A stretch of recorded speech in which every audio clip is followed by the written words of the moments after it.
right, I think we're ready to get going now. Appreciate you beautiful people for being here. What is this on? You just here, huh? You don't even know what you're doing, huh? So it's, I like it. I'm glad. I appreciate you decided to come listen to me today. Right on, come on. So basically, I'm doing the biomechanics of compound lifts.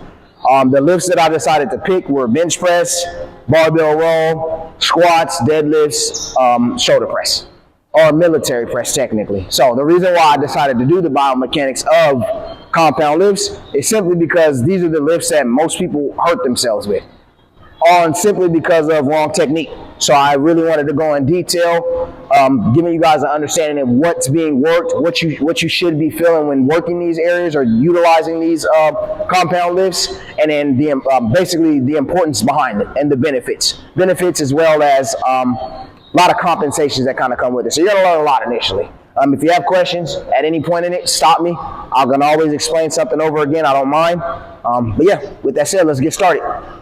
So, like I just told you, I'm going to be going over the 5 compound lifts, starting off with bench press. But before I go into that, the biomechanics, what that is the study of mechanical principles that support the movement and structure of living organisms.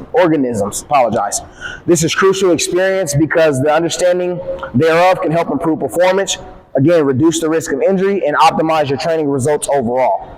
Okay, so when you do a bench press, and I am going to demonstrate each of these movements as well after I kind of talk about what the benefits and everything are, so bear with me, okay? But the joints that are going to be used when doing the bench press is going to be your shoulder joint, your elbow joint, as well as your wrist joint. All of these are involved in moving the barbell, okay? The most efficient joint angle for maximum force output is going to be 90-degree joint angles.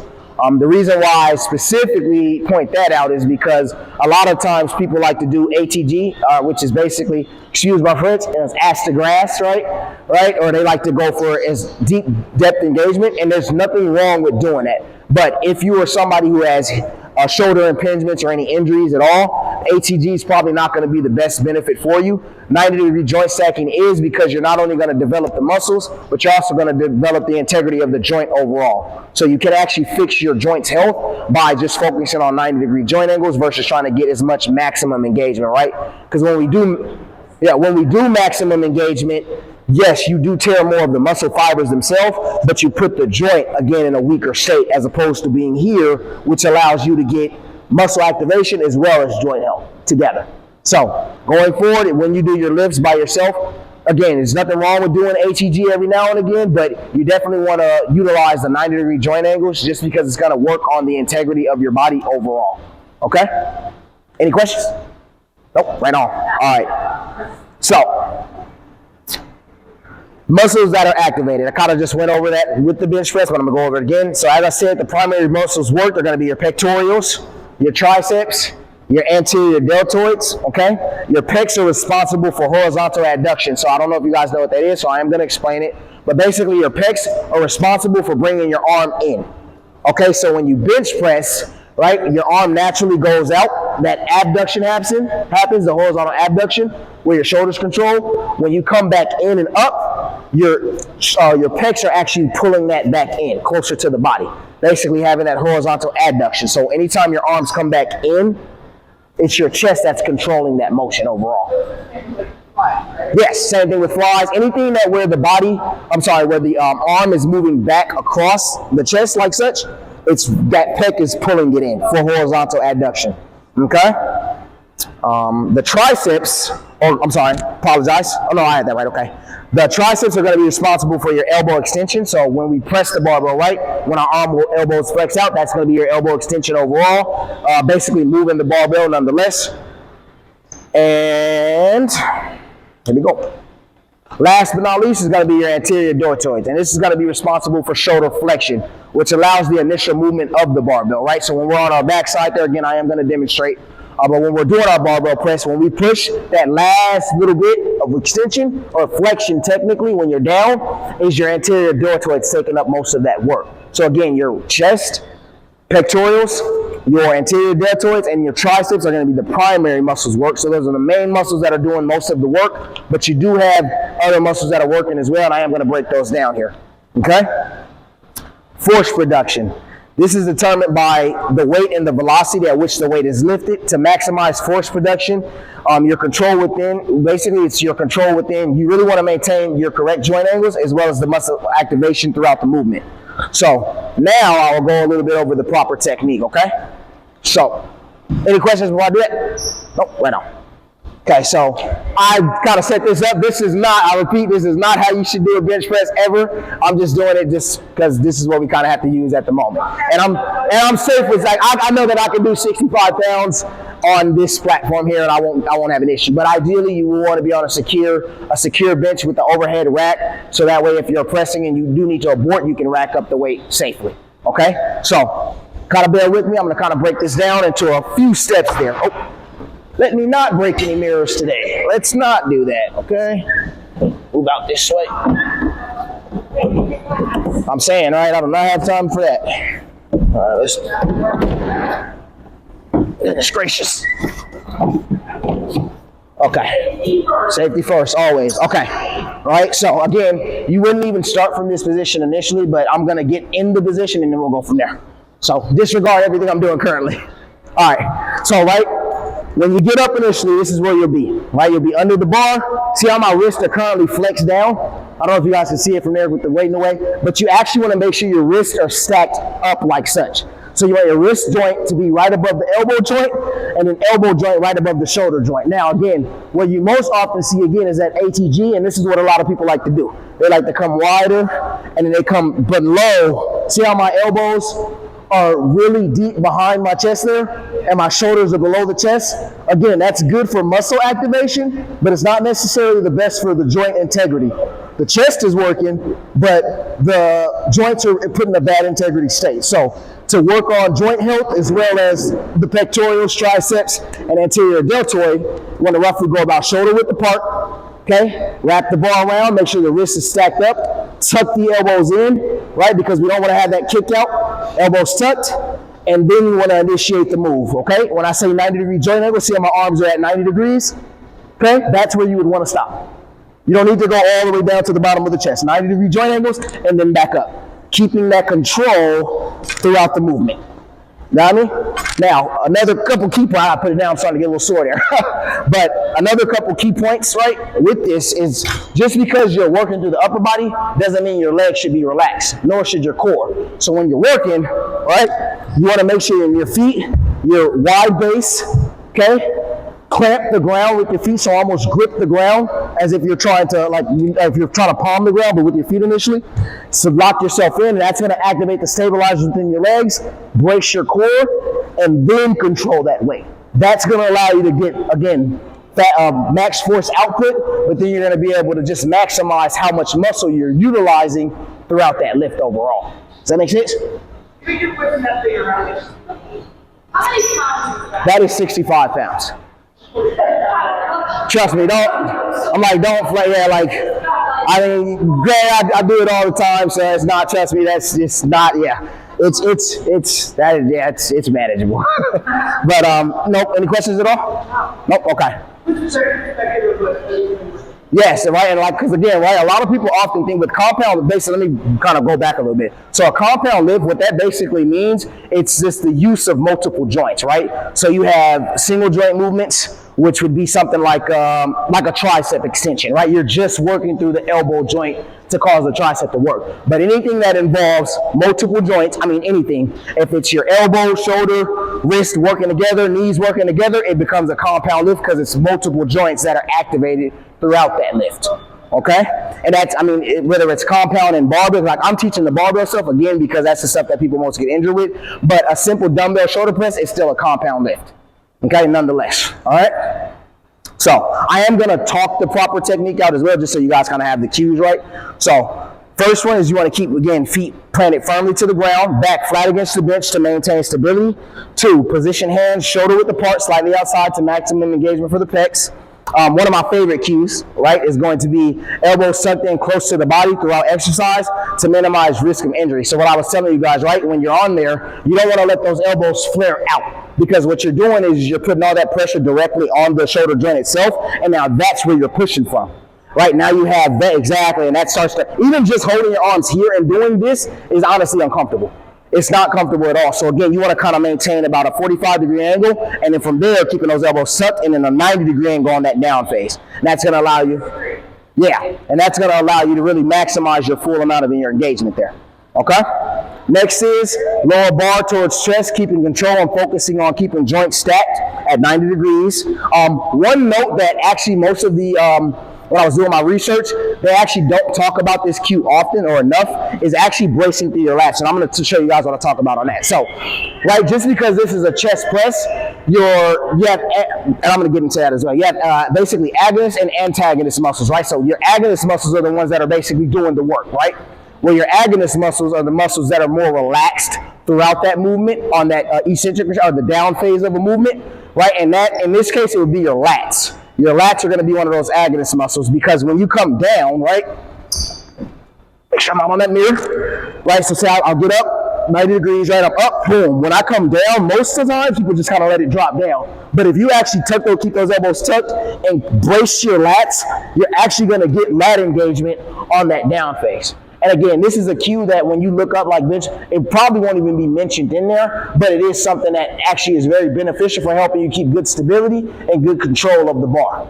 Okay? So I definitely recommend remembering that if you can, for sure, just because it's just going to allow you to have an overall more powerful lift and just better stability throughout the lift overall. I got you. Yeah, I love that you asked that question. I'm going to talk about that stuff too. I am going to talk about that because it's, again, your lats and compound lifts are very much activated, but again, people don't talk about it a lot because most of the time it's an agonist muscle, antagonist muscle, and it's usually in a relaxed state, but you can brace them to help with more stability overall. Okay? Next is 5 is going to be drive bar up explosively, maintaining joint angles, and then one of the most important ones is making sure you're breathing when doing it. Okay, a lot of people don't understand the breathing technique when lifting, right? But so basically, you want to exhale as you push up, inhale as you're coming down. So. Reason why, that's going to feed the muscles oxygen they need, give it that blood flow it needs, and that's going to allow you to continue to rep out. If you hold your breath, you're not getting oxygen to those muscles, and you're actually going to fatigue out a lot faster. And then you're also not breathing, so you're not going to be able to breathe either, you know? So, yeah, exactly. Is there any questions as far as the bench press goes? No? Okay, so a couple of lifts that you can do to strengthen your bench press is going to be a simple barbell. We're doing barbell. It's going to be a dumbbell press. So dumbbell flat bench press. Any of the cable press, chest press machines are going to be good. And believe it or not, shoulder presses, things like that are going to help strengthen the shoulder joints. All of these things are going to help with making your overall bench strength a lot stronger. But I always say nothing's going to strengthen the movement like the movement itself. So definitely try to incorporate barbell bench press if you can, or ask your trainers to put it into your regimen. Again, it's just a very, very good overall whole, like it's chest and upper body focus, but the whole body is working, right, to really maximize force output. All right? Yeah. That sound? Okay, that's hilarious. I love that question. So a lot of the times why people do that, believe it or not, that actually is a technique. So they say that screaming allows you to actually get more power. So a lot of the times when you hear people doing that, I mean, I'm pretty sure they're not doing it because they're trying to get more power. Most of the time they're doing it because it's heavy, it's heavy. They're trying to get that guy off them. But they do say that when you scream, like I'm not trying to scream at the top of your lungs, but when you do kind of give a sound or it does allow you to get more overall output. Like it just makes more force production. So it is a technique that some people do utilize if they know about it. Okay? No, it's like crazy. Like, it's fair. And the thing about it, I always recommend. Yeah, I definitely recommend always starting with just the bar first, right? Because the bar is 45 pounds in itself. So you can, you're going to get a decent amount of work just from the bar and really focusing on the technique. And then as you get comfortable with that, you can definitely start adding weights and then going from there. All right? Come on. I'm going to tell them to keep doing it. Keep putting it in there. All right, so. Come on. That's hilarious. So next, we're gonna go into squat. Now this one, if you have questions, please like don't be afraid to ask. Like I went into a lot of detail on squat because this is again, this and deadlift are like the #1 movements people really get hurt, specifically in that lower back region. Okay, so I'm gonna go in a lot. Like I'm gonna really explain this stuff in detail, and then we'll go from there. Okay. All right. So squats. The joints involved in squat are going to be hip flexion. Okay, decreasing the angle between the femurs and the pelvis. I really broke this stuff down in detail. Yeah, I did. I got really this one is like really nerdy. So if something's a little over your head or you need me to kind of dumb it down, please, because I want you to understand it. So I want you to leave understanding it. All right, knee flexion. Okay, is the decreasing angle between the lower leg and femur. Okay, basically like a butt kick. Okay, and then last is going to be the ankle dorsiflexion. So basically just folding our ankles up like such. So this is plantar flexion when you push down. Dorsiflexion is when you lift the ankle up and through. Okay, so all of these movements, right? I'm going to demonstrate without the bar currently, but all of these movements are involved in your squat. Now the reason why I did hip flexion, knee flexion, dorsiflexion, because that's the angles that the joints need to move in, right? You need to first initiate hips, knees. See how my ankles naturally bend forward? That's that dorsiflexion naturally happening. Then from there, you push everything back. Push from the heels. The knees are going to release. Thrust the hips forward for full engagement. Again, I'm going to break that down again with the actual barbell because things change once you start getting weight on there. But yes, okay? So barbell squat is a compound multi-joint exercise designed to target muscles of the lower body as well as strengthen your lumbo-pelvic hip complex. Your lumbo-pelvic hip complex is going to be basically your lumbar spine down to that hip region. Okay, again, that happens because you have weight sitting on the pressure of your back. As you go to squat, that arch in that back there is causing that midsection to work. Okay, so lumbo-pelvic, that's your lumbo-pelvic region. Okay, where did I stop at? Yep, yeah, okay, I already got that. Okay, so do you guys know what eccentric and concentric contractions are? Because I'm going to be using those terms. Exactly. So concentric contraction is basically the up phase of something. The eccentric contraction is the down phase of something. Those are the actual proper terms for those. Like we can say up or down phase, but if you're talking to somebody in this field, that's probably the terms they're going to use is concentric and eccentric contractions, okay? So on the eccentric phase, the down phase of the movement, it's going to be that hip flexion, knee flexion, ankle dorsiflexion. On the concentric contraction, the up phase, it's going to be your hip extension, right? Because you're now coming back. Knee extension, because you're now going back on those knees there. And it's going to be ankle plantar flexion, because again, you're now pushing down and out of the ankles. Okay? Agonist. Now this, I just kind of broke that stuff down. Agonist muscles, antagonist muscles. In this case, remember the agonist muscles are going to be the muscles that are doing most of the work. The antagonist muscles are going to be the muscles that are relaxed throughout that state. Okay? And then the synergist muscles, I didn't break that down yet, but synergist is basically the muscles that are supporting. Right? They're going to be the muscles that are, again, still working. They're basically supporting the primary muscles that are actually doing most of the work. Okay, so in this case, your agonists, the ones doing most of the work, are going to be your gluteus maximus, the butt, largest butt muscle specifically. Okay, your rectus femoris, vastus lateralis, vastus medialis, but to dumb that down, your quads.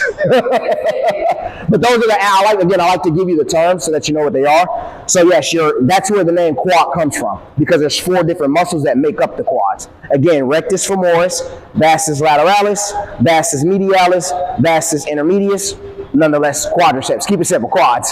Okay, your synergist muscles are going to be your biceps femoris, so semitendinosus, semimembranosus, aka hamstrings, just to keep it simple. But again, I wanted you to know the terms. And then it's going to be also your rectus spinae, which are basically just the muscles along the spine that are part of that lumbopelvic region. Then your adductors of the inner thighs of the muscles, or inner thighs of the legs of the muscles, and then your calves are all going to be the synergist muscles, the muscles that are supporting the primary muscles through its lift. Okay? Any questions? Right on. Okay. Now, technique. So this time I want to break the technique down and then I'll show it, just so it's a little bit more understandable. Okay, so technique, you want to stand with feet roughly shoulder width apart, knees aligned over toes. Toes can be roughly pointed out if technique is best. Toes can slightly be pointed out. This technique is best for taller people. Reason why? Taller people usually have longer femurs, so getting in a position like this is harder for them. That hip extension is usually a lot harder for them to achieve, so it is okay for them to have a rough, slight angle out there, and that allows you to get a little bit more range of motion as far as hip extension goes, more support overall, and it just works anatomically a little bit better for their bodies. Okay? So there's two different types of squats. All right, what you mainly see people do out here is a high bar squat. So you have a high bar squat and you have a low bar squat. I will explain them both and demonstrate both.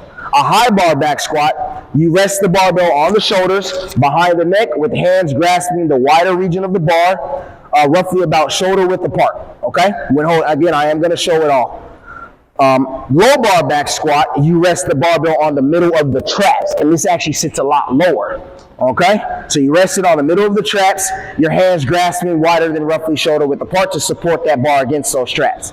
All right, I did put myself a little side note here because there was something that was in the notes that wasn't in there that I thought was very important to talk about. So this is very important. In order to get your hands behind the bar, you do need to have adequate shoulder external rotation. So what I mean by that is you need to be able to get your arms roughly behind your head there. If you struggle to get this range of motion, barbell squats are going to be a very hard movement for you to achieve.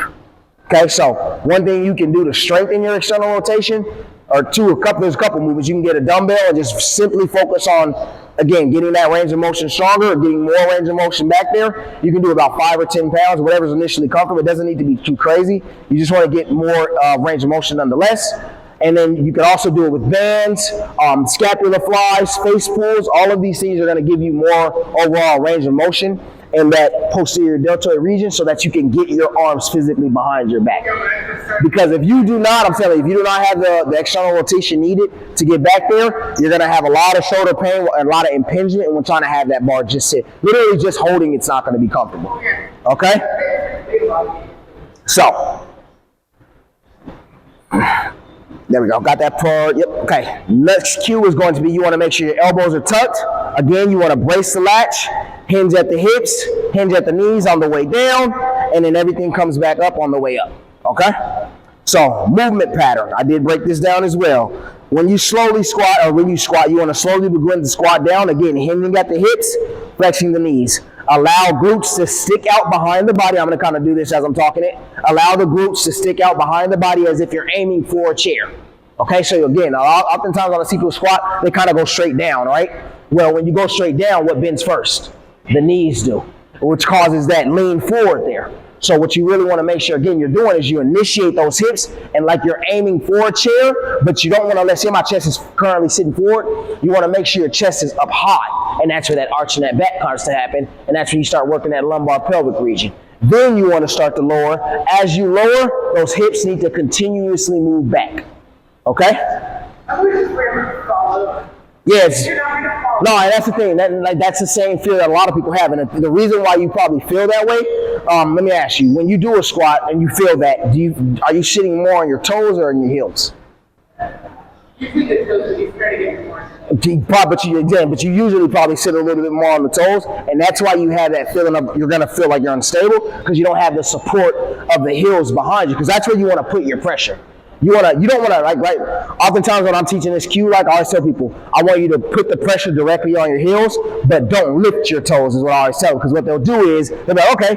And I'm like, no. Keep your toes down. I just want you to shift that pressure back there. Because that's where you want to push yourself up from. You want to push up from the heels. Okay? So, where we stop at? Okay, yep, now glutes, keep chest up high, cervical spine in neutral position, as I literally just said right after. Okay? Perfect. Any questions, sir? Again, I'm going to demonstrate it here in a second. Right on. Yeah, I want to make sure it makes sense, okay? So to rise back up, contract the glutes, put pressure through the heels. Literally just said it. Put pressure through the heels as the knees and hips are now extended. Stand up straight until hips and legs are fully extended, not slightly, but fully extended. Contract the glutes in standing position for maximum muscle recruitment and output. Okay? So now I will demonstrate our barbell squat with the barbell itself because things change a little bit.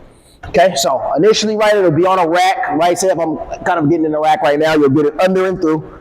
Okay, I'm gonna do this sideways so you guys can kind of see it. Okay, so see how I was talking about, see how my arms are kind of behind my head there? If you lack the external rotation, and this is external rotation what I'm currently doing, this is not gonna be comfortable at all. Okay, so again, I would recommend you doing external, like some dumbbell external rotations, resistance band external rotations, face pulls, things that are gonna work your trap region, your rhomboid region, allow you to get more just overall mobility in the rotator cuffs, etc. Okay, so initially, again, I prefer high bar squats just because they feel more comfortable for me. It's what I was taught. It's what I teach. You know. So, but I am going to teach you both really quick here. So again, roughly about shoulder width apart is where we want to be. Notice my elbows are kicked back. Right. Again, this cue isn't really taught in there often, but you want to again make sure you're bracing the lats for more stability. The way you do that is tucking those elbows in. One thing that I like to tell people too, to get them to understand it, is you want to treat this bar as if it was like a swim noodle. You know the little swim noodles back in the day? Yeah. You want to treat it like it's like that, and you are wrapping that around your neck. Naturally, when you do that, it makes those arms tuck. And then it's almost like instead of carrying the weight, you're now adding the weight to your already body weight. So this is just a little bit more manageable to control. Okay, so from there, lats braced. Okay, from there, now I've added the bar to my body. Again, I don't just drop straight down. You want to make sure your hips go out, start to lower down. Again, 90-degree joint angle, so we'll stop roughly about right here. Okay, as we come up and through, you actually want to push your knees out because what's common compensation that happens, I'm going to go over that, is valgus knees, and that's basically knock knees. And that happens when you go to push that pressure up. Okay, because it's usually a lot of pressure that you're working with, so your knees kind of want to cave. So again, what you want to do is lead with the hips, knees, roughly about 90-degree angle. Now, right before I go up, push those knees out, drive in through. Okay, really focusing on hinging at all the joint angles that are working. All right, now, I just talked a little bit about valgus knees. I'm going to go into that here in a second. Let me show you low bar back squat. Now the biggest difference between low bar back squat and high bar back squat is one, the placement that it sits, but two, you're gonna probably hear me say this again, but on a low bar back squat, you are allowed to bend forward. The reason why, because where the barbell sits, your center of mass changes. So when I have the barbell high up, the center of mass is directly in the center because it sits right on the shoulders. But when you lower it, that center of mass changes. So you actually want to have it be, so see, it would sit on the traps. Instead of right here, it sits here. See that there? And you actually need even more external rotation for these guys. So as you squat, right, but see how much lower that is? So now when I squat, that center of mass is going to change. So you're here, nice and controlled, shoulder width apart, lock those toes in, so grip that ground with the toes, okay? Push the knees out, hips, and you're slightly bending for, see how now that mass is directly in the center? That is okay when you do low bar back squats because it changes the center of mass and it's not all that pressure is not on the back, it's on the glutes. Come up and through, squeeze at the top. Got me? Again, not very common. You'll see a few people do it here and there. I haven't seen it, or at least out here, I don't see it often. I mainly see a lot of high bar back squats, but again, I just like to give you both the techniques because there's times where people would like look at something and somebody may be doing a low bar back squat, like, oh, they're doing that wrong. It's like, no, they're doing that right. They're just choosing which one that they want to do. And that's literally, you just pick what's more comfortable for you because some people, when they have it sit on the shoulders, it's just not comfortable. They don't like the way it feels. They put it on the traps, it feels great. And somebody like me who does not like how it feels on the traps, I like to sit it on my shoulders mainly because it's a habit that I built over time. It's just what I'm comfortable with, it's what I'm used to. But both are beneficial, both target the same muscle areas and everything. So the only thing that changes is the height of the bar. Yeah, go ahead. So if you're holding the bar and the hands are rotated somehow, how can you rotate the hands without rotating the bar? Oh, again, so on that, the reason, and that's what you want to do. That's where that elbow, because like, would you say that you do the elbow tuck when you do the bar? Do you tuck your elbows when you do the bar? Sometimes I feel like my wrist like that, so I'm trying to straighten it, but it's like, my wrist No, but that's what I'm saying though. If you are bracing your lats how you should be, see, if you brace those lats, cause see how my wrists are currently turned up? See how they naturally turn? They naturally have no choice but to turn out. And that's because you're bracing now. So that's how you initially lock everything in the upper body in place, is by bracing of that bar. The more you brace that bar, and also working on that grip strength is also going to help with that, because the harder you can squeeze the bar, the overall more stability you're going to have with it. Stay in place. Don't do that. Fair enough. Does that honestly answer your question though? Okay. All right, so now we're going to go into common movement compensations, okay, kind of the errors of this lift. All right, the first one I kind of talked about includes valgus knees, so that's when you're squatting down, those knees want to cave in, and you kind of push out and through. That's what we want to very much avoid. Rounding or arching of the low back and excessive forward lean of the torso, okay, or overly externally rotating or pronating of the foot. So what I say by overly externally rotating or pronating of the foot is basically when you go to squat, do those feet cave in?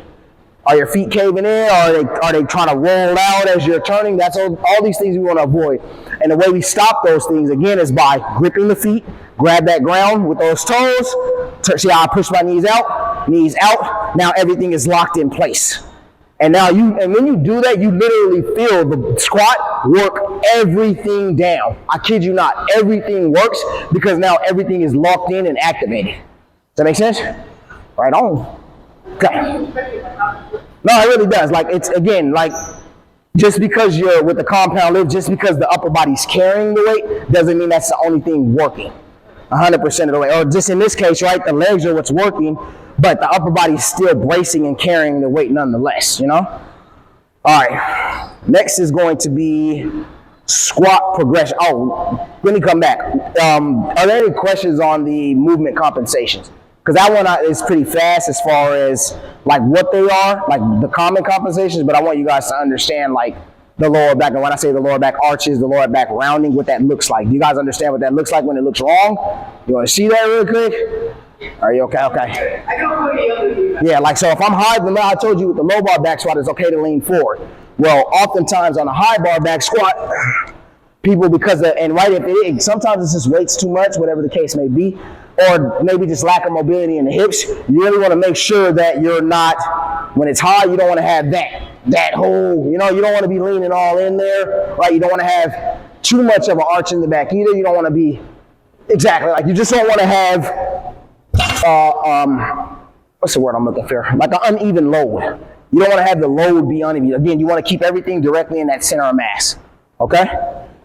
All right, squat progressions. So here's a list of squat progressions to help clients learn and perfect technique. With the progressions over time, movement patterns and motor skills become second nature and are engaged, basically engraved into, hardwired into the brain, and it requires less thoughts. Because I know everything I just wrote has a lot of cues to remember. But again, I've been doing this stuff since I've been in high school. So it's literally like, I don't have to think about those cues. I know to do them because it's the repetition of it. So literally, the more you do these things, you will get better at them, but just, you got to trust yourself, okay? But the way you progress the barbell squat is right here. So, stability, let me make sure I said everything. I need to do some skills become second nature, engraved. Yep. Oh, that's what I was going to say. As you continue doing these two, it's also going to give you more mobility within the hips, knees, and ankles as well, because you're strengthening those joint areas. Okay. And then it's also going to improve overall optimal posture. All right. But things that you can do to work up to a barbell squat is going to be, and this is in order. This is physically in order of how you can get better at it. Stability ball squats, the one that we give you guys when you first started the gym. That was the very first way you can start getting better at your squat form, because it teaches you, right, as you get off the ball, it teaches your body how to hinge from the hips first, knees, ankles set last. It literally physically, because that ball rolling, because it curves to the spine, it literally teaches the body the mechanics that it needs to maintain a perfect squat. Okay? Next is, come on. Next is going to be a TRX assisted body weight squat. From there, you want to do a body weight squat. From a body weight squat to a dumbbell squat, and when we say dumbbell squat, just on the sides, okay? From a dumbbell squat to a front squat, Okay, this is the, right after you progress there, that's the 5th progression.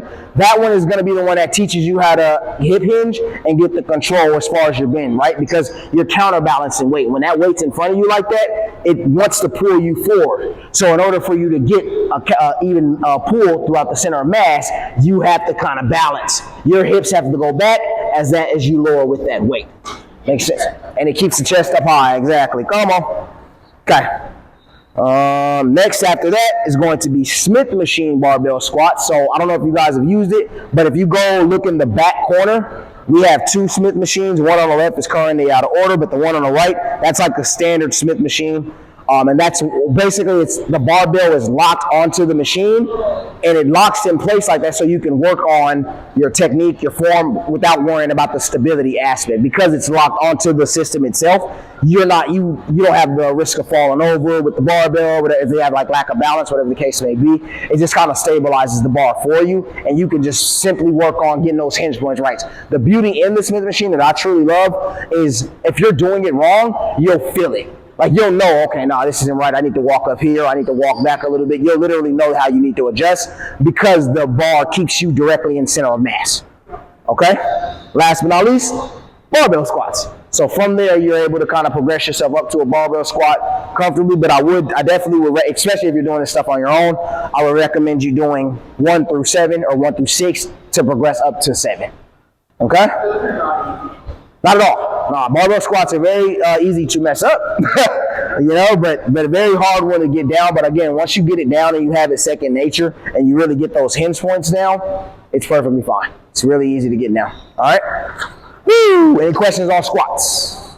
No? All right. I don't see we're doing time. I thought we're doing time. Next is going to be our deadlift. All right? There are 2 main styles of deadlift. You have your conventional style and you have sumo style, both of which I'm going to show. Okay? Conventionals uses a narrow stance with hands outside of feet, as to where sumo involves a placement of the hands on the barbell inside the stance. Both techniques have pros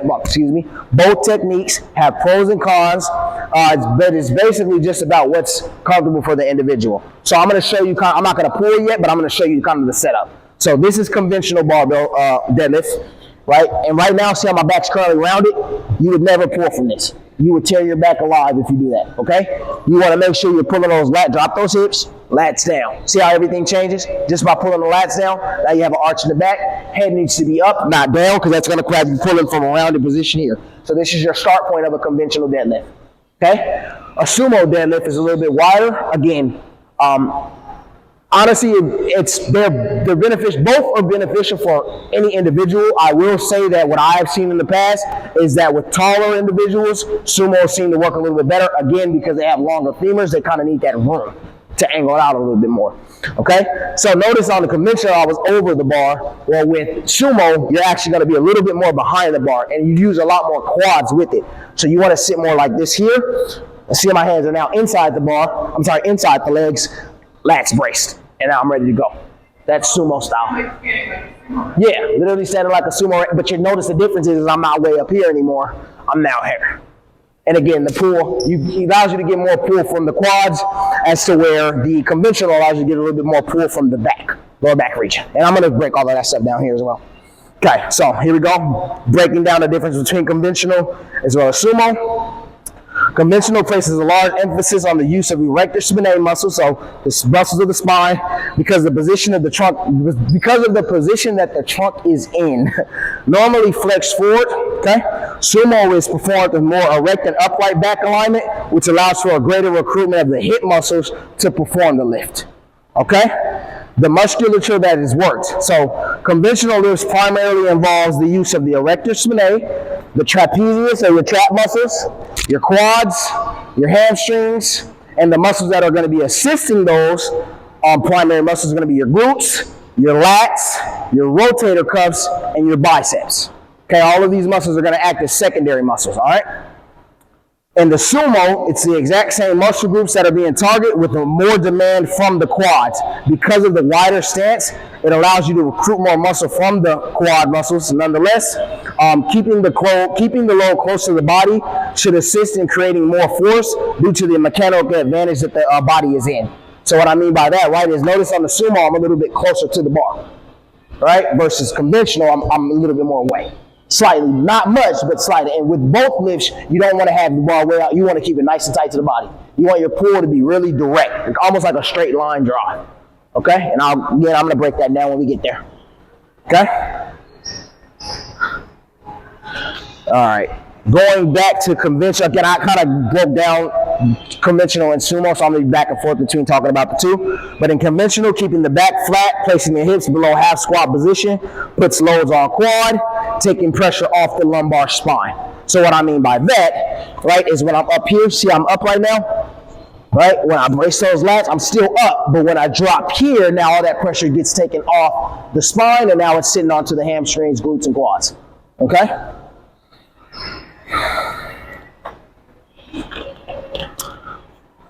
I'm going to reread that again because I forgot. I continued that into the page. I don't want to stop how I stop. So let me read that again. So keeping the back flat and placing hips below the half squat position puts loads on quads, taking pressure off the lumbar spine. The forward flexion of the spine during conventional makes the lockout session of the lift harder, but puts more emphasis on the glutes, which helps during the lockout phase. So what I mean, usually, like I said, this was like 200 pounds, right? When I get about right here, that's where my body will want to lock out. Right, and that's where you start to rely a little bit more on that lower back and those quads to drive through and thrust. So, and again, I'm going to demonstrate again. Okay? So, there's 4 basic demands that have to happen when you're doing a deadlift. And I'm going to break those down. First is going to be spinal flexor moment, the hip flexor moment, knee flexor moment, and then holding the bar. That's a big moment right there in itself because you can't let the bar go. That's being called a deadlift. All right, so the spinal flexor moment, right, is going to increase the overall horizontal distance. So basically it's the pull phase, more or less.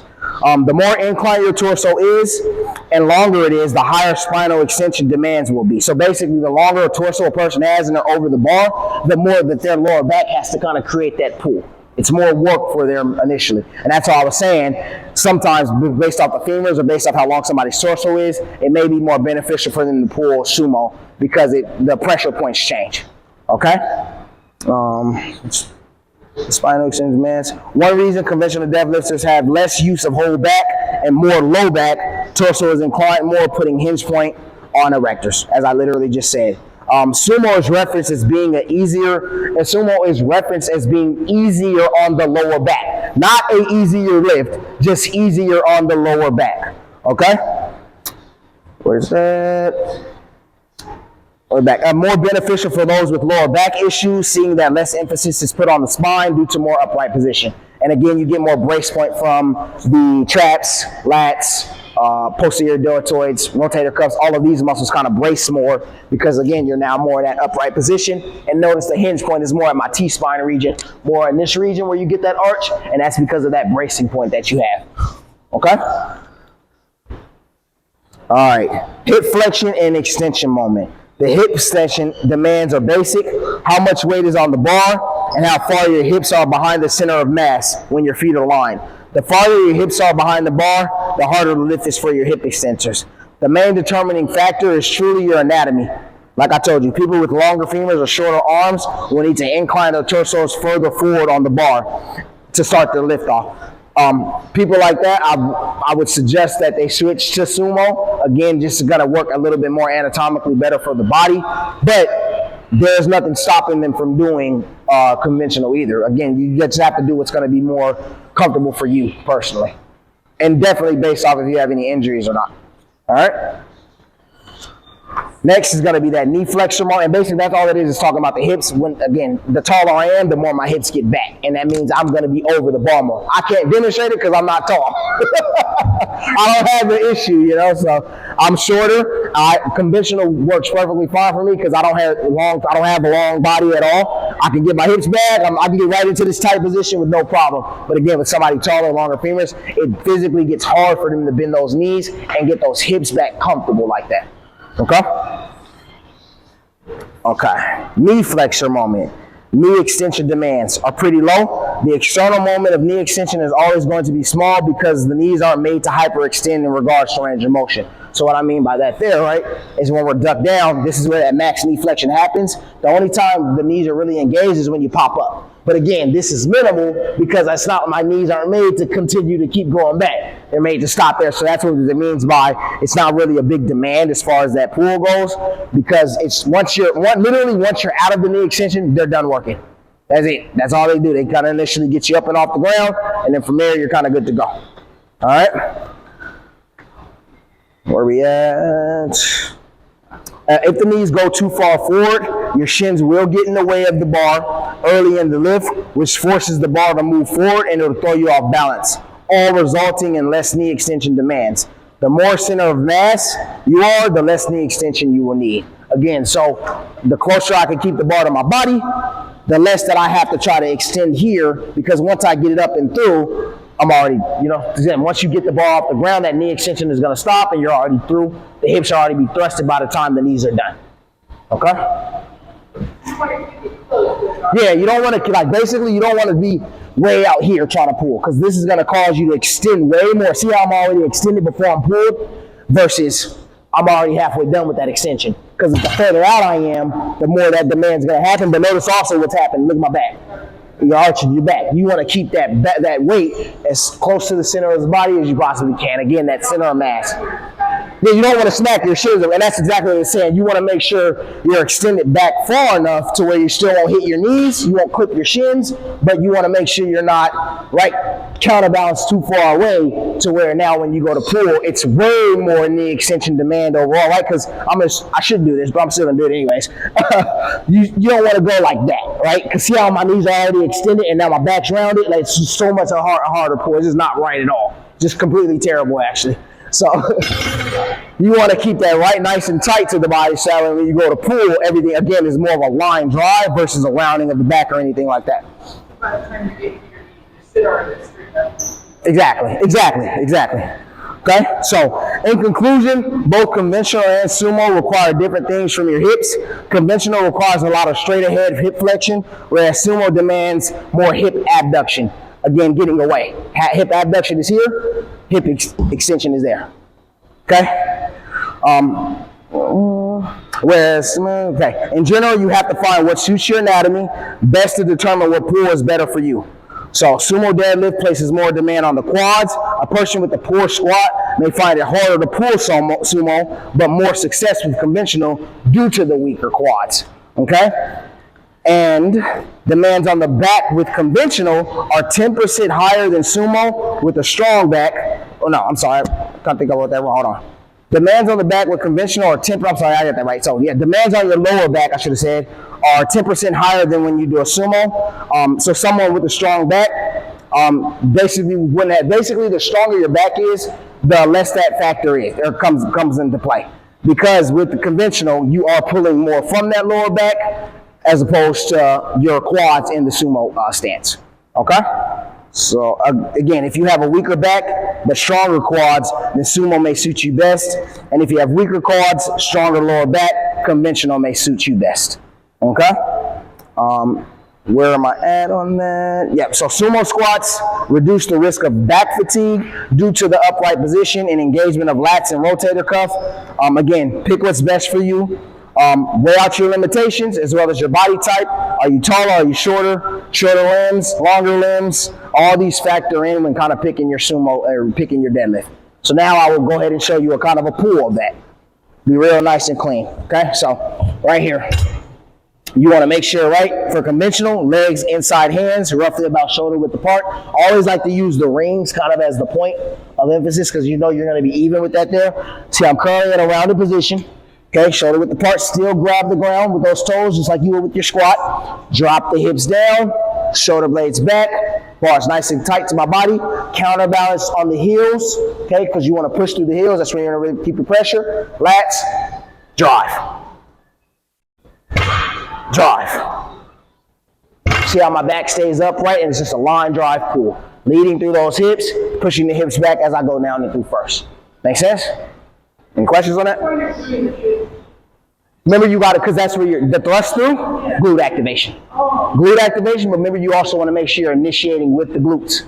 So you when you make sure, when you thrust through, I'm going to look at myself a little bit, but when you thrust through, that's activating those glutes. That makes sure I push the hips back first before I lower down.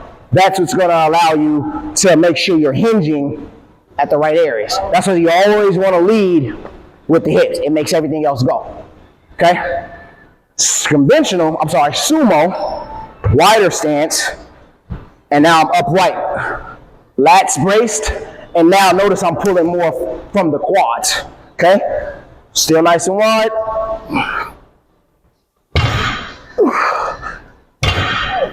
Got me? Nice and control. All with control. Line drive. Line drive. Any questions there, captains? All right. Fair enough. Good. That was what this is supposed to do. All right, we're almost done. We got 2 more lists. I know we're going a little deep on time here, but I got 2 more lists and then we're done. I'll be quick on these. Barbell row. Okay. So barbell row is a compound resistance exercise focusing on targeting muscles of the back and biceps. Usually used to activate multiple muscles within the back to create a wider and thicker shape.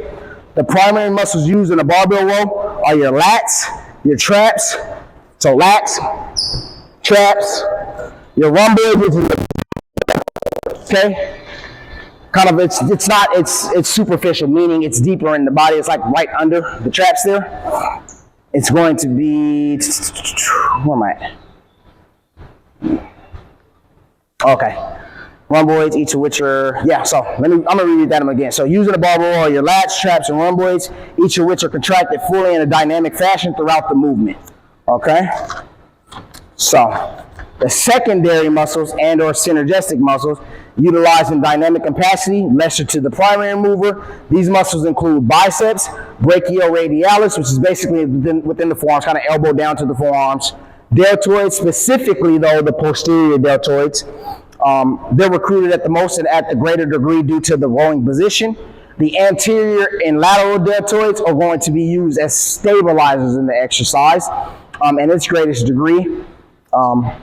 Due to the isometric contractions initially, right? So when you're holding a barbell, I'm going to do a couple of rows, but initially, right, kind of the same cues. You want to make sure that back's arched and through. You kind of come up to knee level, and then you squeeze here. Now here, that's where all my lats, rhomboids, traps are all activated, right? My posterior deltoids are also activated, but my deltoids, see how I'm holding the bar? Deltoids and anterior deltoid are currently stabilizing the bar to do this.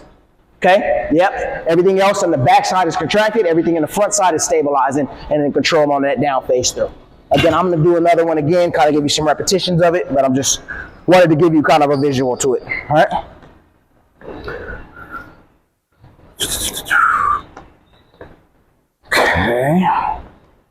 So, stabilizers. Again, I kind of like the same detail, but stabilizers, they act as an aid for both primary and secondary muscles by stabilizing the bones of the body for the barbell row. These are going to be your abdominal muscles, the erector spinae, and the hamstrings. All, again, going kind of through an isometric contraction there. They're holding out. That way your body can basically lock its foundation in. So they're all contracting to make sure that you're not unstable. Okay? Benefits. The benefits of your barbell row are going to be overall muscular development and understanding of how to contract muscles of the back, scapular movement reinforcement. So that's basically to kind of, I'm going to use these terms, but I'm going to dumb it down really quick. Basically, it's a shoulder roll. Okay, and I'll demonstrate that right here. So scapular retraction and protraction are 2 major biomechanics that are reinforced by often barbell rowing. Incorporating barbell rows allows for the development within stability of the scapula, as well as the endurance, use, and involvement of your scapula are greatly improved when adding the barbell row in. So basically, you'll be able to get a lot more range of motion and control through your scapula just from adding this movement into your lifts. Because it reinforces that you use them. If you don't use them, higher risk of injury, or you probably just need to lower the weight overall, right? Because if you can't pull those shoulder blades back through that motion, which it requires you to do, then you probably have too much weight on there, or something's off maybe with your form. Oftentimes, right, when people do a barbell row, they're up too high. So then they're more pulling here, as opposed to being down, hips back, arch back, pulling from here, which allows you to recruit more of the back muscles and less of the shoulders. Okay? Next page. Okay, this is important because scapular activation is vital in many other weightlifting activities. The reinforcement of the scapular roll leads to reduced risk of injury, overall improved performance in your other lifts, okay? So, these are another benefit, I apologize, is going to be reduced risk of lower back injury. Simply from the lower back stabilizing and holding the brace position allows for improved endurance and strength over time, which will help with your deadlift as well. Okay, so doing a barbell row, because of that arched position and how your back has to brace, it's going to help build that lower back endurance, which again will translate over to your squats, to your deadlifts. That's the beauty in those compound lifts, is they honestly translate within one another. Though there's a primary muscle being worked, have you noticed a lot of the stabilizers are the same muscle groups? The secondary muscles working are a lot of the same ones within the squat, within the deadlift, within the barbell row. Okay? Next, we go into our, I believe it's technique time. Yep, performing the movement. So I'm going to break it down and I'm going to show it. So start with slight bend of at hips and knees and torso. Hands on barbell roughly shoulder width apart. Flex core while maintaining a neutral lower back as you pick up weight. Once barbell is roughly knee height, tuck elbows to side. Pull weight driving elbows directly behind your back, which will cause barbell to be pulled towards the diaphragm or base of stomach through the row. Make sure you're contracting your scapula on concentric contraction, the up phase, releasing control through the eccentric phase, slowly extending arms down at bottom of row. Allow scapula to roll for full range of motion and then repeat those designed steps. Okay, I'm going to show that right now. Okay? Set that down, don't flip on me. Okay, so first things first, right? Getting down on the ground, neutral, see how my back's currently rounded, neutral spine. Neutral spine, roughly about shoulder width apart there. Hands are shoulder width apart. I always cut, to cue these, I'm gonna turn this way for this part. I always tell my clients, either if we're going overhand or T-ball row, index fingers on rings. If we're gonna go traditional underhand row, pinkies on those rings. That's just a simple cue. That way you don't have to worry about trying to figure out what angle shoulder width apart. Just pinkies around on those rings there and you'll be nice and even. Okay, make sure your hands are in underhand position. Okay, from there, neutral spine, pull myself up to knee level. This is my starting position. Not way up here, definitely not here. Okay, so knee level. From there, I pull elbows behind back, elbows tucked in, apologize, elbows tucked. Roll that bar up, see how my elbows are now behind the back. Look what my scapula is doing. It has no choice but to pinch. Scapular reinforcement. Now, this is the piece that is important, the shoulder roll and the control, right? You want to be down and through. Notice I don't stop here, I allow my shoulders to drop forward. That's the shoulder roll, scapular retraction, protraction and retraction. And that's how you allow yourself to get a full controlled roll. See, my back's not arched, but my shoulders are still rolling forward. You know what I mean? That's how you want to perform your barbell row. Okay? Any questions? Oh. Huh? Come on. So, common barbell mistakes. Dropping or caving of the chest. Okay, so having your chest be caved in while you're trying to row. That guy there, I see this a lot. It's not fun. You know, it's over time, the integrity of the spine is not going to be happy. Okay? Again, so dropping of the chest, which causes the rounding of the back.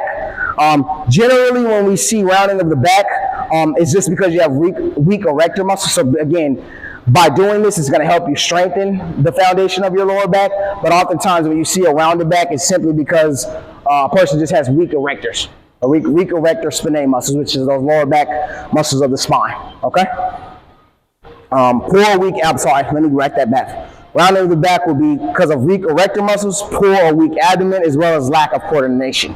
Another compensation or a mistake when barbell rowing is barbell jerking.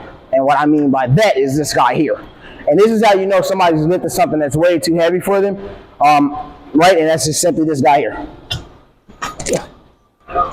Letting that guy jerk you down, you don't want that. You see how my neck snapping and doing all that? It's not, even those three were just not comfortable at any means. I didn't hurt me by it all. But again, you do that over time, something's gonna get out of whack for sure, you know? So again, it's all about maintaining control. If you're having that happen, you need to take the weight down.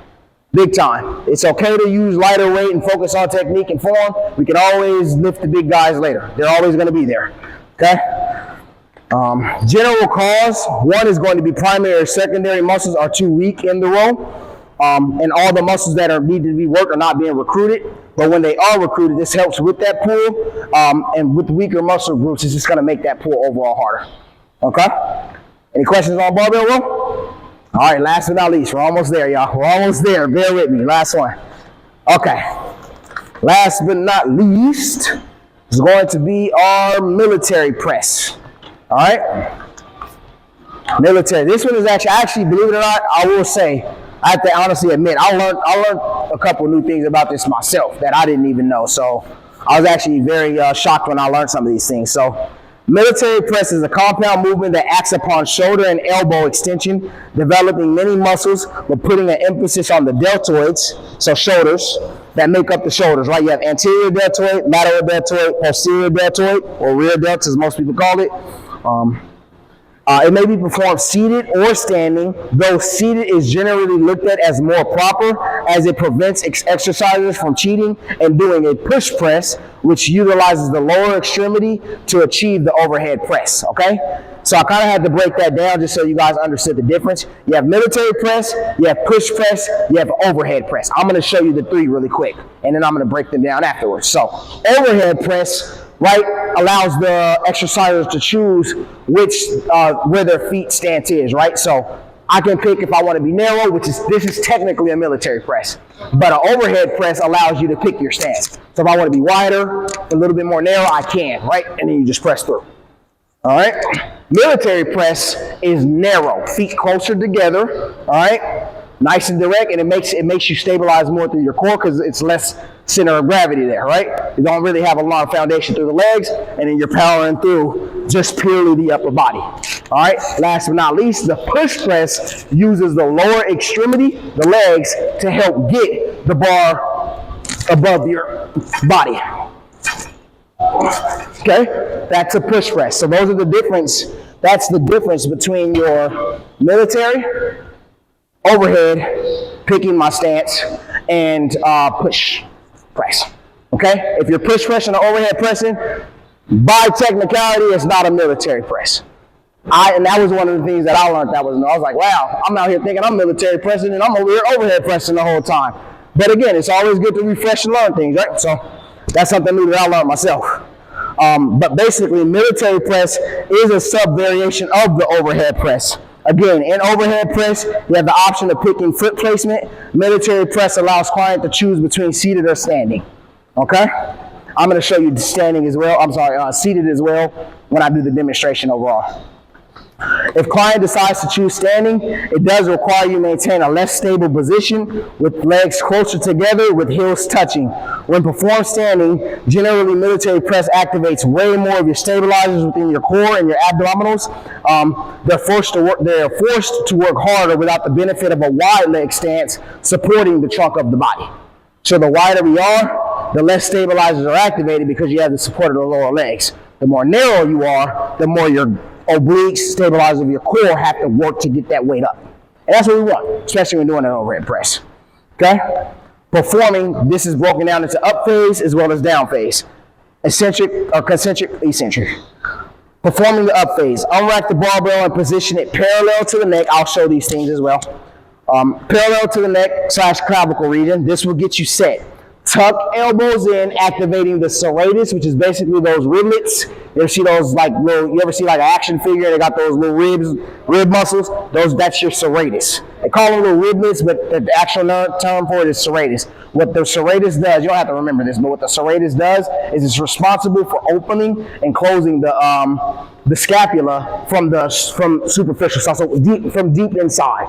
It literally helps open and close that scapula. So the stronger you can get your serratus, the more support you're going to have through rows, presses, and literally by developing that muscle, it really helps a lot. It helps with a lot of development overall. Okay? Clavicle region. Pressing on the shoulders, contracting in the stomach. Okay, here we go. Set you tuck elbows, activated serratus. Start your up phase when pressing. Client must ensure that their shoulders are contracting in a simultaneous manner, preventing the barbell from being raised in a lopsided manner, which can cause loss of balance, stopping just short of full elbow extension. You want to squeeze your deltoids at the peak of the rep. Make sure that your core and back remain in a tight and stable contraction. Then start focusing on the down phase. And what I mean by keep your core and back right, when you press, you want to make sure you're not leaning. Don't allow your back to give out on you and lean to get that press up, right? You want to keep a nice, stable, upright position and power through that. Okay? Exactly, you know? In the eccentric phase, or down phase, you slowly release ball, returning to elbow flexion. Keep your core stable. Keep tension in upper pecs, okay? Deltoids while lowering to return the ball back to the top of the clavicle. Repeat those steps, okay? I'll demonstrate that here at the end. All right, muscles engaged. So the muscles groups that are engaged during the repetition of a military press are separated depending on the extent to which they are activated. So again, primary muscles are going to be your deltoids, lateral, anterior, and posterior, taking on the biggest workload, resulting in most of the growth. And all trained in an equal manner, with all being activated at a great extent throughout certain parts of the rep, supported by primary movers such as the triceps.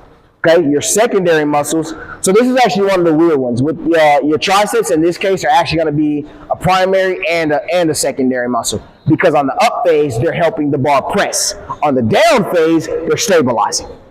So they're not doing the same thing on the up and the down. They actually change. So that's actually, again, that was something else that I actually learned myself. I thought in that case it would have became an agonist muscle, but technically they're not in a relaxed state. They're still in a stabilized state, and that's what makes them a secondary muscle in this case. Okay? What we got? Secondary muscles. While deltoids and triceps produce the most force, they definitely require the assistance of the pec minors. So the base of the pecs there, which contract on the up and down phase. Your traps, which activate at the peak to help prevent shoulder impingement. I actually had to practice this at home when I was doing it. But when you press, your traps, if they're developed enough, will stop you. You actually can feel it. They'll stop your shoulders from coming all the way together, and that's the impingement it's talking about. Because as we're doing that, right, that's a very heavy pinch that's going on. Plus you're carrying, whether it's 20, 30, 40, 60 plus pounds, that you have a lot more chance of injury there. So the traps are actually kind of acting as an aid to stop you from having shoulder impingement. Okay, as well as triceps on the down phase. These are considered secondary muscles. They all work enough to cause hypertrophy and muscular endurance. So all hypertrophy is basically the growth of muscle cells, right? And the way you achieve hypertrophy is through a light to moderate, not light, but moderate to somewhat heavy weight. Basically about 12 to 15 reps and about 3 to 5 sets of whatever it is that you're doing. That's how because there's hypertrophy training, there's strength training, endurance training. That's a topic for a whole other day. It's a whole other day. Okay? The stabilizers in this case are going to be the core, the trunk region specifically. So right when we say core, I know a lot of people often think abdomen. Core is not just the abdomen, it's going to be your abs themselves, your obliques, hip flexors, base of the glutes. There's something else missing. Make sure I'll write it down. Yeah, that's what I said. Yeah, exactly. I don't know. Yeah, rectors of the spine. All of these activate the core nonetheless. Okay? So let me go back to that again. So primary stabilizer of the core, trunk region, rotator cuff, legs. It is important to understand, depending on if you pick seated or standing, that changes how much the stabilizers activate. All right, the benefits. Many benefits to the military press, as it helps you enforce elbow extension, control, and stabilization when performing any overhead or pushing movement, resulting in better mechanics and coordination. It really enforces the upper body strength and tension, especially in other exercises. Because you got to think, when you're military pressing, you're pushing against gravity. The difference between like a bench, military press becomes harder because you are in that upright position and you're leading from the deltoids, as opposed to a bench press where on your backside, you're leading from the pectorals, which is a lot bigger muscle than the deltoids are, plus the anterior deltoid to help it. Well, in the military press, your sole primary muscle being worked is those deltoids. So it's a lot more work, which overall translates to your bench press, to your dumbbell bench press, whatever the case may be. Any motion that has you pressing, it's really going to help benefit and strengthen those areas as well. Okay? This is actually one of my favorite ones that it talked about, and that's the reinforcement of the shoulder girdle. Okay, so military press reinforces the response in the connective tissue that the shoulders and the shoulder joint have, which results in reduced risk of injury due to thickened skeletal muscle fibers. Also reinforces the bone connective tissue as a natural response of the body due to the repeated tension and pressure from the resistance. So basically, from you having the bar always sitting roughly in that clavicle region and kind of having tension in that region, it really is going to help strengthen that shoulder girdle line overall, which a lot of people get injuries in. Usually when people fall or they tear, they mess something up in this region, it's because of weak shoulders or just not underdeveloped connective tissue. So the more you do these overhead presses or military presses, it's really going to just reinforce the clavicle, right, the bone of our shoulder joint for the most part, and just everything around that shoulder itself. All right? Common mistakes. Not really much here, but the main two is going to be, again, push pressing. That's a common mistake. A lot of times people do a push press instead of a military press, basically compensating to get that ball over their head. If you find yourself doing a push press over a military press, you just got to simply drop the weight. That's the main thing is just to drop the weight, or try seated, because seated takes the legs out the equation and it makes you push up from that core only. All right. Last but not least is going to be spinal posture. And again, the main thing is you just want to make sure that you're not bracing that lower back when doing the military press.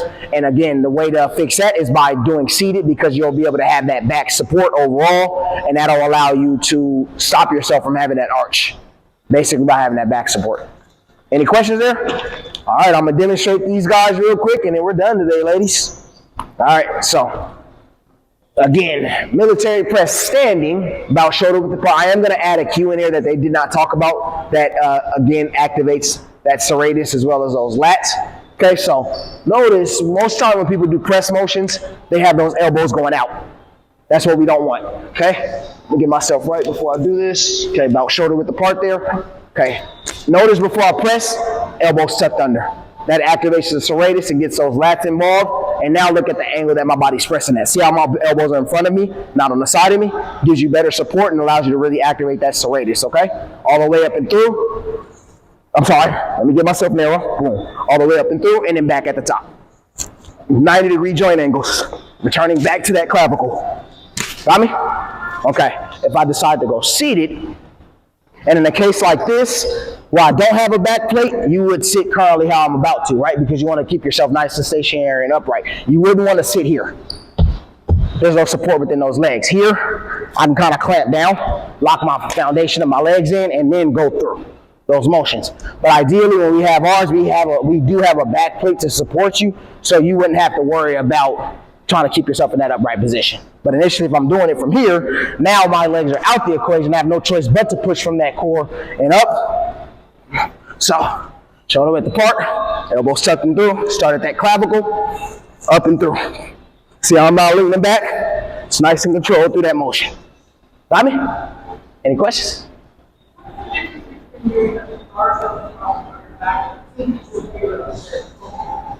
Front, that's a front squat. So it's it does change. It's still kind of same target areas. It does change kind of, again, because right you're now carrying that weight from the front. So it's all about that counterbalance, and it just basically strengthens the shoulder girdle, that upper body region as well. But it does change the overall target as far as how you hinge and how you kind of work overall. But yeah, with that said, ladies, that's it for today. Yeah. All right, so I'm not at that level. No, that's okay. But if we are having the two dumbbells, and would that still be that same engagement? Yeah, so it's still the same engagement, right?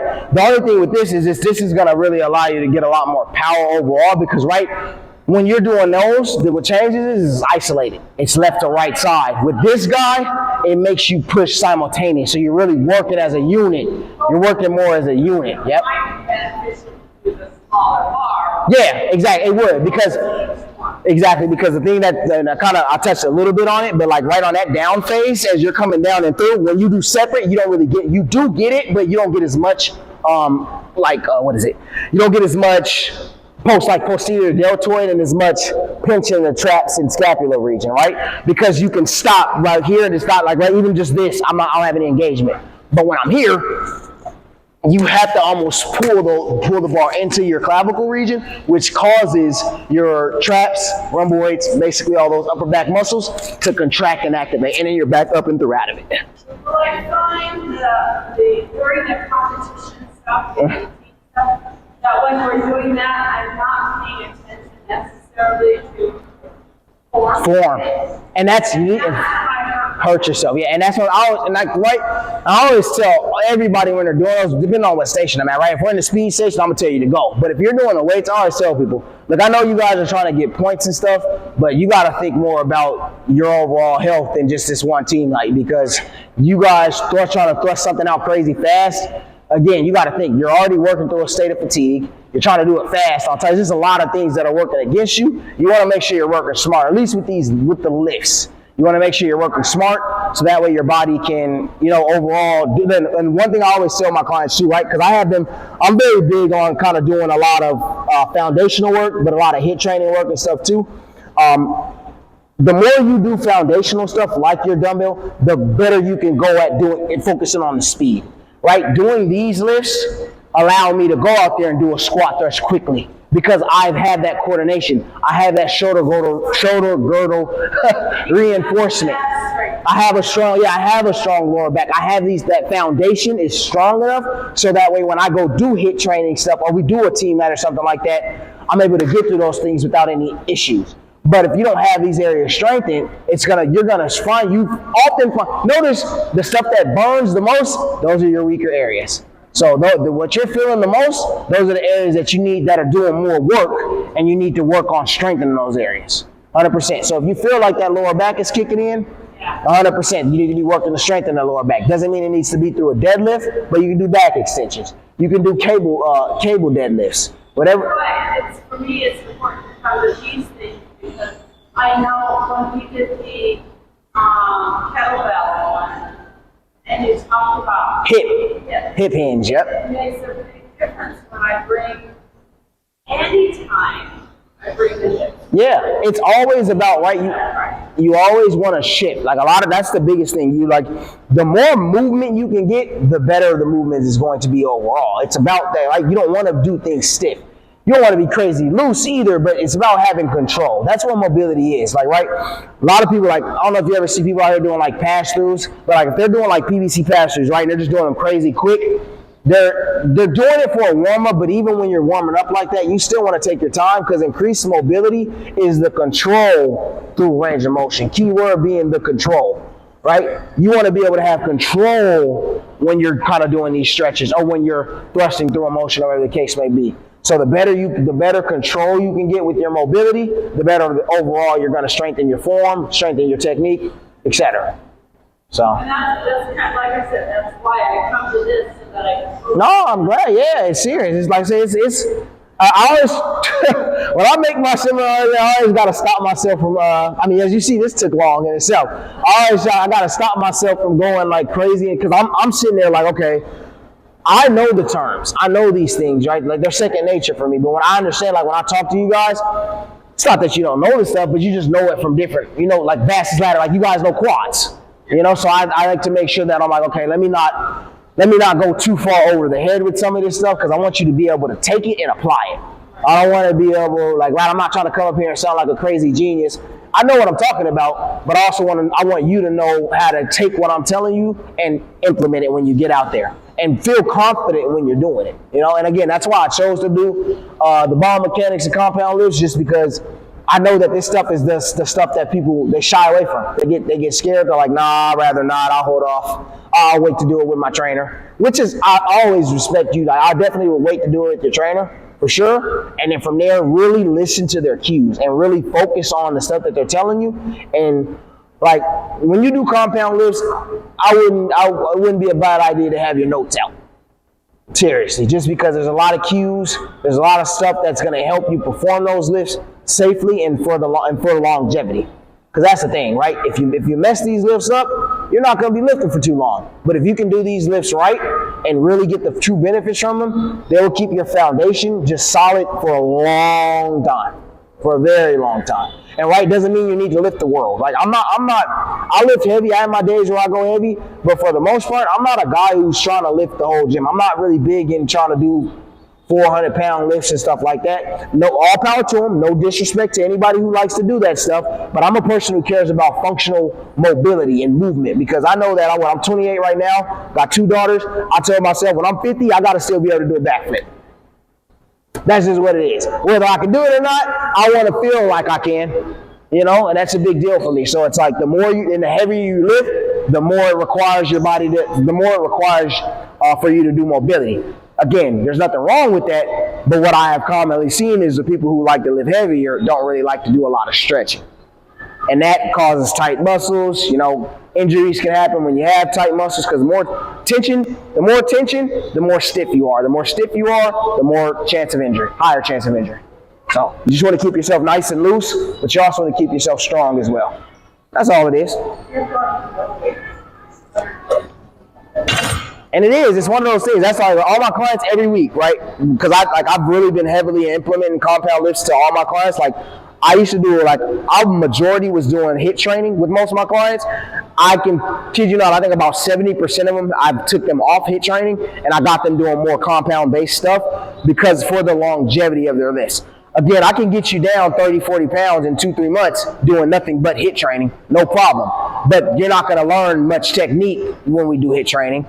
But when we compound lift, I'm going to be able to break down the why behind this, why you're doing this. And that's the stuff that's going to stick second nature. And every week we do it, I make them go up weight every week.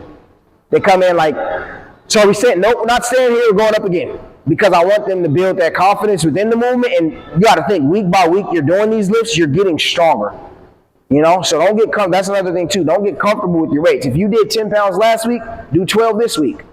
And if you can't go up in weight, you try to go 12, and you're like, it's not achievable, then go up in more reps or go up in another set. You got to always make sure you're progressive overload and always make sure that you're going up in something on a week-to-week basis. You should never come in here and doing the same exact. It's okay to do the same movement and same routine. It's not okay to do the same exact weight and repetitions. Something got to change. All right, you are better than. Choose the wrong weight, and then what happens is it hurts. And so there you go. Okay. That's what I'm saying. You got to kind of give yourself that trial and error first. But if you get to that point, at least you tried it, right? And then you realize you couldn't do it. Then from there, you can drop back down and again up the reps. Exactly, up the reps or do another set. That is still progressive. During competition is where the issue is, because they might not have the weight that I know I can do. Yeah, but that, I'm gonna be honest with you, that's on purpose. Right. 100% that's on purpose, because we want to get you guys out of the mindset of staying in your comfort zone. Right. You got to get out. I'll tell, who was I just telling this to? I want to remember them so I can remember the conversation.